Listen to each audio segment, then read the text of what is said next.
degrees 30. Either side of it, I've searched a huge area, 60 by 240 kilometres. But I've had no luck finding two specific things: a prominent hill near a large body of water. What I'm interested in now is the creek just to the south of it, around about the 19-degree mark. This one here, Wilson Creek. It's got a bit of permanent water in it, particularly on the eastern end, because there we've got a swamp. And that swamp is rather interesting. Got this here photograph here, taken back in 1972, and you can see that the sand dunes run east-west, but the swamp, the eastern end of it, finishes in a straight line that runs from the northwest to the southeast. It almost looks to me as if it's been dammed up or walled up or something like that. It's got a bit of an overflow that catches between the sand dunes and then carries on, but almost looks unnatural to me. I've also got another air photo taken way back in 1950, and it's still there then, so it hasn't been man-made in recent times anyway. Whatever it is, I reckon it's worth a good look.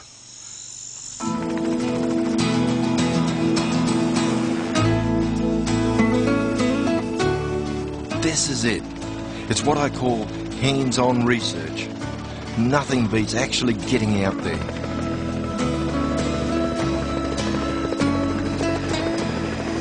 Of course, it's easy for me, exploring from the air, but I can't help thinking about Nixon and his party, pushing through this harsh country, constantly looking for water.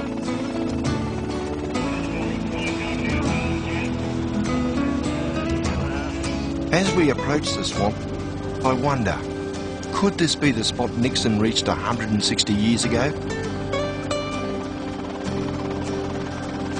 From here, the idea of a wall or a dam looks even more convincing than on the air photos. But as we fly lower, something totally unexpected happens.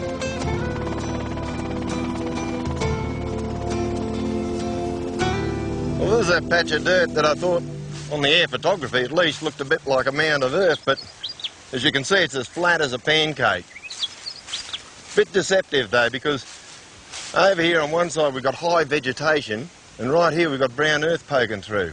And over there to the east we've got green spinifex grass, and the effect of that on a photo makes it look as if this bit in the middle here is jumping up, which of course it's not doing. One thing I can tell you though, this swamp is not the one that Nixon was talking about. Sure enough, we've got a mountain back there, but it's about 8 miles back. You'd never see anything from the top of that down here.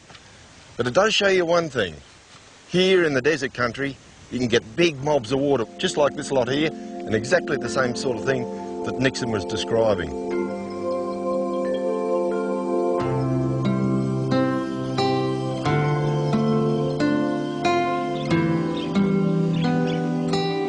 During my long search, I've learnt to deal with a lot of disappointment, and at times it's been a bit discouraging.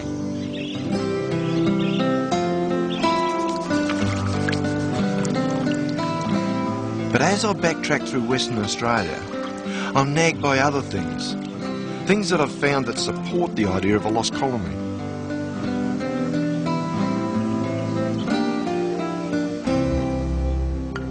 Nixon's latitude of 18 degrees 30 runs right through the country that belongs to the Warramunga tribe.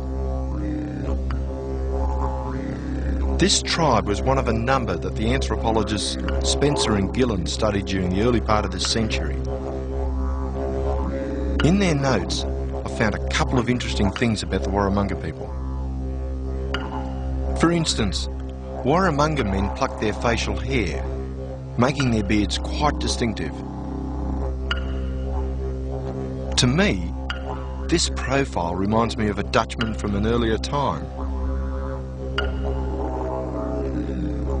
In Warramunga mythology, one particular group of totemic ancestors apparently came from a country across the sea.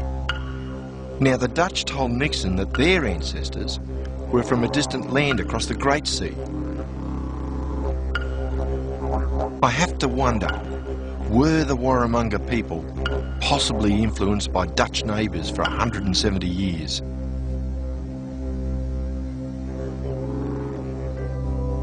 In 1851, this Dutch magazine published an article from a harbour master who'd been stationed at the port of Samaring in Java in the 1830s. He recalled a ship arriving from the north coast of Australia. Some of the passengers had travelled inland, where they'd met 300 Dutch people living in a totally primitive manner. I find it so frustrating that the article doesn't mention the name of the ship, how many passengers, or whether there was a Lieutenant Nixon on board.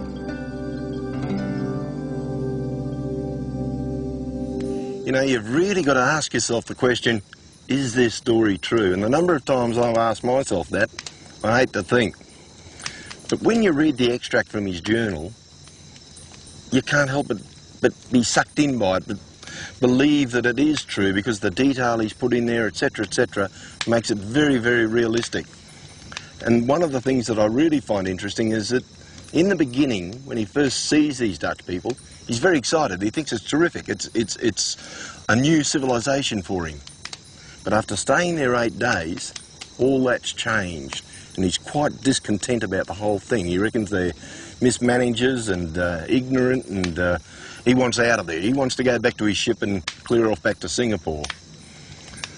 We haven't got much to go by. Just one column in a newspaper. But maybe one day we'll find the rest of the journal. And when that happens, we'll be away.